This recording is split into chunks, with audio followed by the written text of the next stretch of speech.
autour d'un fichier commun de la demande du logement social m'est apparu dans le second mandat que je faisais avec Jean-Marc Ayrault.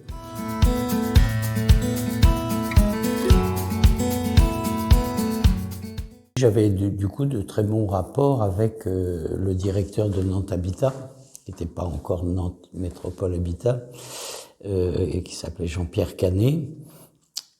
Et je lui disais, mais c'est quand même étonnant qu'on n'arrive pas à savoir combien exactement il y a de demandeurs de logements HLM.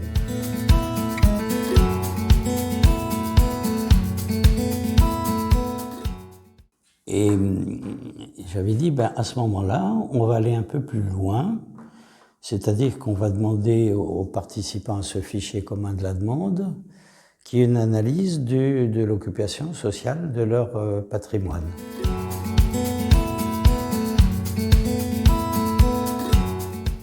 Les écarts assez grands qui existaient du point de vue, par exemple, du pourcentage de chômeurs, du point de vue du pourcentage de RMistes ou du pourcentage de gens d'origine étrangère ou étrangers, étaient assez différents d'un organisme à l'autre, ce qui prouvait bien qu'il y avait quand même un tri. Donc j'avais dit, sur ces 3 critères, chaque participant va donner ses statistiques.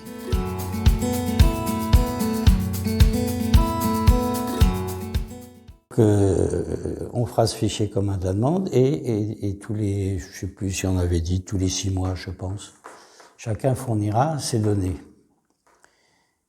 Et l'objectif est de se rapprocher de la moyenne générale, c'est-à-dire ceux qui sont en dessous, essaieront de monter un peu, ceux qui, comme Nantes Habitat, sont un peu au-dessus dans les critères de gens plus défavorisés, tout ça, diminueront un peu, voilà.